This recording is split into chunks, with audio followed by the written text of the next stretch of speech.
Okay, ladies and gentlemen, welcome back to the Capital Pulse. This is Jeff Ogan, and today we're going to be talking about war and your wallet.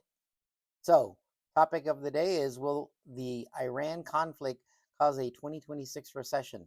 So, while the headlines are screaming war, but your balance sheet is whispering recession. So, which one is right?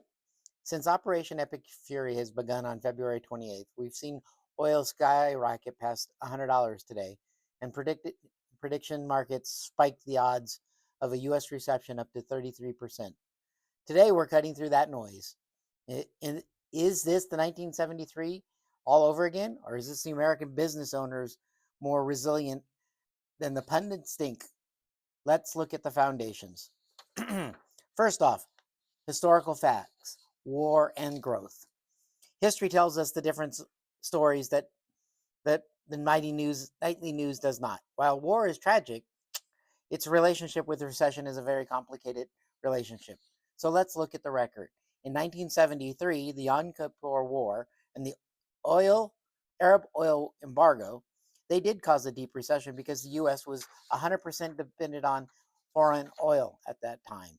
So, what's the insight that we derive from that? We aren't that country anymore. Today, we produce more of our own oil and only import about 2% from the Middle East.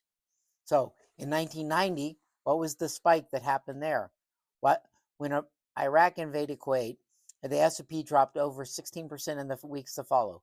But within 12 months, the market was higher. The war itself didn't cause the recession. The prolonged oil spike in prices did.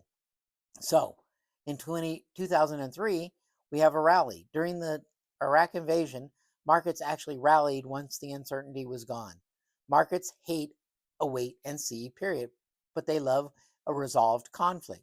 So, if we have a resolved conflict, as predicted by our current president, we should only see a minor spike in prices and impact.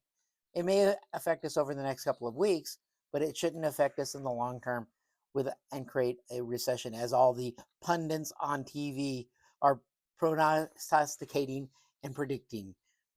They've been wrong in the past, they'll be wrong in the future. So, what's the current conflict in the March 2026 data? Well, the villain here isn't just the missiles, it's the Straits of Hormuz.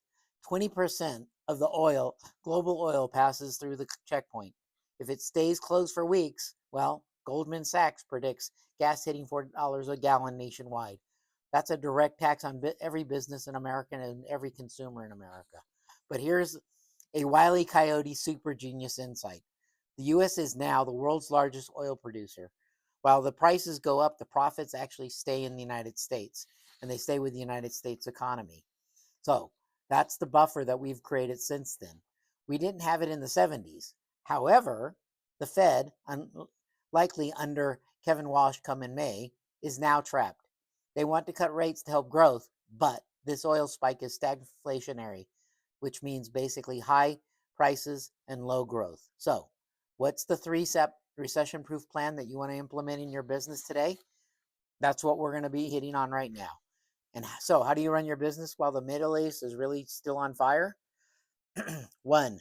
Super surcharge now. Don't wait, not later.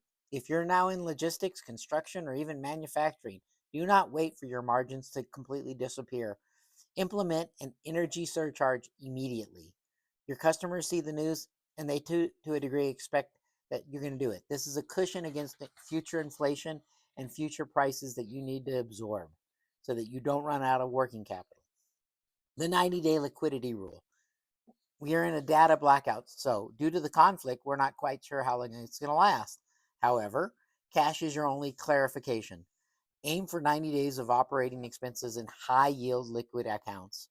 That way you have enough operating capital for the next 90 days to be able to keep rolling forward as things progress and wait for that stability to kick back in, hopefully in the next 4 weeks. Bet on the resolution carry. History shows us that the biggest market gains happen within the 6 months after a conflict peaks.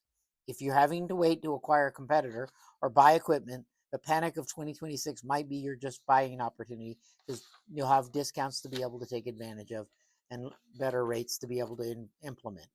So what are the stakes? The conclusion about all this, the conflict in Iran is certainly a tragedy and a massive disruption. But as business owners, you can't let your micro fears dictate your macro strategy. If you ignore the historical facts, you'll freeze. But if you understand that the US economy is more decoupled from Middle East over oil than it has ever been in our history, you can lead your team through the smoke. Ladies and gentlemen, this is Jeff Ogan with the Capital Pulse. So keep your eyes on the horizon and your finger on the Capital Pulse. We'll see you tomorrow.